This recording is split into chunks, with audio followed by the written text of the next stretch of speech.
ఓడిపోవడానికి కారణం ఎవరు? హిందువులే. కాబట్టి లోపం ఎవరి దగ్గర ఉంది? హిందువుల్లో ఉంది.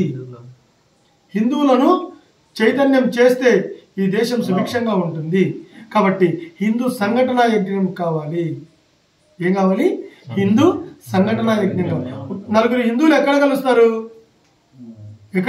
నలుగురు హిందువులు ఒక శవాన్ని మోసుకొని పోయేటప్పుడు నలుగురు హిందువుల యొక్క అడుగులు సమాంతరంగా పడతాయి, మిగతా రోజుల్లో పడవు అనేటువంటి స్థాయిలో నుంచి నలుగురు హిందువులు కలిస్తే ఈ దేశం యొక్క చరిత్రను మార్చవచ్చు అనేటువంటి ఆలోచన విధానాన్ని తీసుకురావడానికి ఉద్యుక్తమైనాం.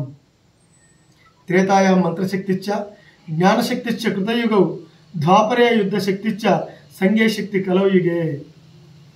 త్రేతాయుగ కాలంలో మంత్రం శక్తిగా పనిచేసింది, కృతయుగ కాలంలో జ్ఞానం శక్తిగా పనిచేసింది, ద్వాపరయుగ కాలంలో యుద్ధం శక్తిగా పనిచేసింది.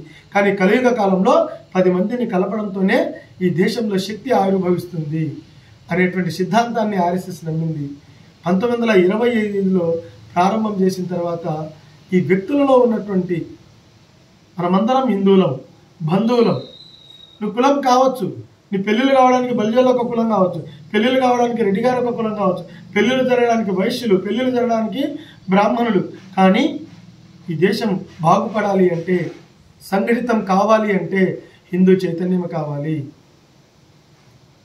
అపి స్వర్ణం అయ్యేలంక నమే లక్ష్మణ రోచతే జననీ జన్మభూమిచ్చ స్వర్గాదపి గరీయసి.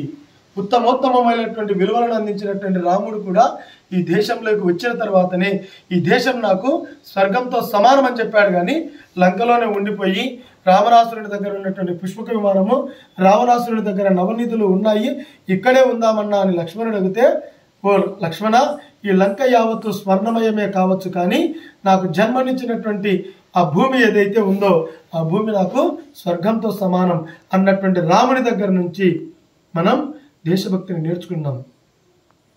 పురుషోత్తముడు పోరస్ అలెగ్జాండర్ను ఓడించడానికి కారణం దేశభక్తి ఉన్నటువంటి కారణం. 1150లో మహమ్మద్ గోరీ ఈ దేశం మీదకి దండయాత్రకు వచ్చినప్పుడు హిందువులు అందరూ ఎవరికి వాళ్ళుగా ఉన్నారు. వాడు దోచుకున్నాడు, అపారమైనటువంటి సంపదను దోచుకున్నాడు, గుర్రాలలో, ఏనుగులలో, రథాలలో తరలించుకున్నాడు. పోతూ పోతూ నలంద, తక్షశిల విశ్వవిద్యాలయాల దగ్గరికి వెళ్ళాడు. గురువులు ఉన్నారు, అందరూ కంఠస్థం చేస్తున్నారు. వాడు వెళ్ళాడు, ఏమయ్యా ఇక్కడ ఏం జరుగుతుంది? మేము అధ్యయనం చేస్తున్నాం. ఏం అధ్యయనం చేస్తున్నాం? జ్ఞానాన్ని అధ్యయనం చేస్తున్నాం. అవునా, ఇవన్నీ చెప్తారా? అన్నీ చెప్తాం. ఇంకా ఏమేమి చెప్తారు? 64 కళలకు సంబంధించినటువంటి విషయాలు. ఎవరెవరు ఉన్నారు ఇక్కడ? 32 దేశాలకు సంబంధించినటువంటి విద్యార్థులు ఉన్నారు. అయితే మా గురించి చెప్పరా? ఏంది మా మతం గురించి చెప్పరా? ఏంది మీ మతం? ఇస్లాం మతం. మీ మతం గురించి చెప్పరా? మాకు మతం గురించి తెలియదు. మళ్ళీ మీకేం తెలుసు? మాకు ధర్మం గురించి తెలుసు. అవునా, మా మతం గురించి తెలియనప్పుడు మీరెందుకు ఉండాలి? వీళ్ళందరినీ అగ్గి పెట్టరా అని.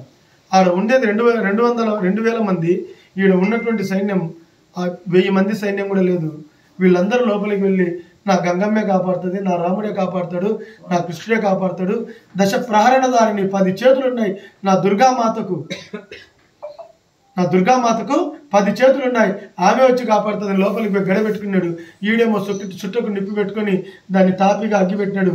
అది ఆరిపోయి బూడిద కావడానికి 6 నెలల కాలం పట్టింది. కారణం దేశభక్తి లేని కారణంగా. అక్కడేమో పురుషోత్తముడు నా దేశం మీదకి ఎవడ్రా వచ్చేది అన్నాడు. వీడు నా దేశం అయితే ఏం కానీ నా భక్తి ఉంటే చాలనుకున్నాడు. ఈ దేశంలో భక్తి చాలా ఉంది. భక్తి ఒకటే ఈ దేశాన్ని నిలబెట్టలేదు. ఆ భక్తికి దేశాన్ని కల్పిస్తే దేశభక్తి అయింది. దేశభక్తితో కూడినటువంటి భక్తి ఈ దేశానికి చాలా అవసరం. అలాంటి ఆలోచన విధానంతోనే రాష్ట్రీయ స్వయం సేవక్ సంఘ్ పనిచేస్తూ ఉంది. 365 రోజుల పాటు ఈ దేశంలో దేశభక్తిని నెలకొల్పడానికి ఆర్ఎస్ఎస్ పనిచేస్తూ ఉంది. అనేక రకాలైనటువంటి కార్యక్రమాలు, ముఖ్యంగా యువతకే మనం కార్యక్రమాలు అవసరం. అందుకోసమే ఈ ప్రభుత్వం ఏం తీసుకొని వచ్చింది? అగ్నివీర్ అనేటువంటి ఒక పథకాన్ని తీసుకొని వచ్చింది. వియత్నాం చాలా చిన్న దేశం, ప్రపంచపటంలో వియత్నాం చాలా చిన్న దేశం. వియత్నాం ఎవరిని ఓడగొట్టింది తెలుసా? సూపర్ సోనిక్ కంట్రీ అయినటువంటి అమెరికాను ఓడగొట్టింది.